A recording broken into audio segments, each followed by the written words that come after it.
It's one thing that I am constantly tell people, that everything that's happened to me from a career standpoint, any success that I've had as a professional or as a person, all goes back. It starts at Princeton. It starts with having the opportunity to attend a university like that, one of the most prestigious academic institutions in the world, and to play basketball at a place like that. And there's nothing that's happened to me that doesn't have its roots go back to my experiences at Princeton. It's something that I really believe down to my core. When I left the Garden the first time, it created a great opportunity for me. It created an opportunity to do two things that I loved.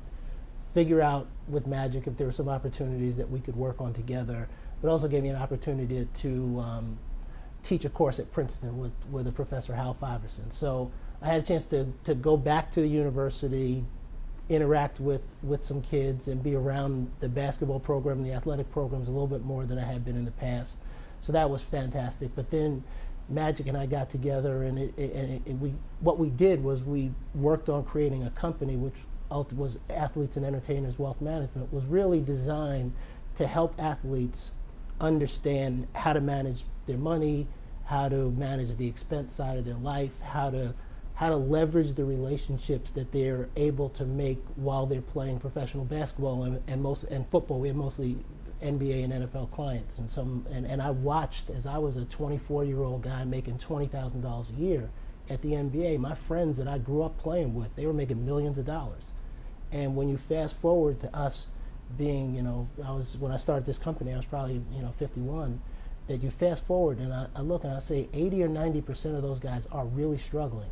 And the guy who wasn't good enough to play in the NBA is doing fine. And to me, it was a very sort of upside down pyramid that someone had to come in and try to do something to try and correct that. So Magic and I together thought there was some opportunity to try to make some kind of impact in that area. So I grew up around sports, but also my dad was a teacher as well, and my mom was a social worker. So I grew up in a family, in an environment that sports was very important, but academics were also important in my family.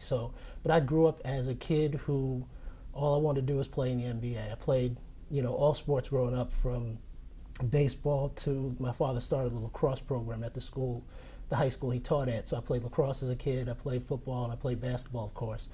And then by the time I got to high school, I had decided to focus exclusively on basketball. But I grew up just like any other kid, just hoping to play in the NBA. And I'm sure my mom got tired of hearing the ball bounce in front of our porch all day, or in my bedroom all night, or the tiles in our basement that I broke up from bouncing basketballs all the time on it. But I grew up like any other kid hoping to play in the NBA. Jim Valvano was the coach at Ione at that point in time, and they wanted me to make a commitment to them early in the process.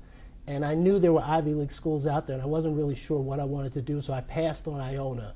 And as I sort of went through the process, I made the decision that I was going to go to an Ivy League school because, again, I thought that I could still be seen, and if I was good enough to play in the NBA, I would, someone would see me play, and I'd be able to pursue that. The beauty of the campus, I remember that, but I also remember walking into Jadwin Gym and being in a building and a facility that big and standing on the court with Coach Krill talking about what it would be like to play there. And he pulled a little bait and switch on me at that point in time. He took me into his office and showed a lot of film of Princeton, but unfortunately he showed me a lot of Brian Taylor film. And Brian was a great player, played in the ABA and NBA, and he scored a lot of points and ran a lot. And that was not the style of play that we played once I got there, but he knew I wanted to see that. He set the table for you very early in terms of understanding what your role was and what the expectations of yourself and the team should be. I understood the history and the significance of Princeton basketball, and Coach Krill had this thing that I'll never forget it. When I was being recruited, he took me out into the middle of the court and said, whenever you're on this court, who you are as a person is going to be defined and revealed so that everybody can see it. Your teammates see it, the coaches see it, and in fact, you should be able to see it yourself. So if you're selfish, it's going to become apparent here. If you don't play hard, or if you're not tough, all those things become evident when you're on this court, and you can't hide from them. So it's an opportunity in your life to look at the things that you don't do well, look at your weaknesses, and there's only two decisions you can make. You can either accept it or you can fix it. I mean, the Penn-Princeton rivalry was just incredible while I was in school, and it was one of those things that, for us, I'm sure the Penn guys felt the same way. We knew we could only lose 1 or 2 games at the most. If we lost more than 2, we were probably out of contention to be the Ivy champions. So those matchups were always important. Well, I remember after the game we lost against Brigham Young, a scout for the Pistons came up to me and said he watched us play, and I think I was the leading scorer in that game. I think I had 16 points. And he said he watched me play, thought I was a good player, told me that they were going to consider drafting me, but I always tell people they picked a point guard that year who was probably a little bit better than me, Isaiah Thomas. So I use that as my excuse why the Pistons didn't draft me. Well, fortunately, my children are older now, so I have one daughter who's 22 who goes to Rochester Institute of Technology, and then I have another daughter who's 19 who's a sophomore at Princeton.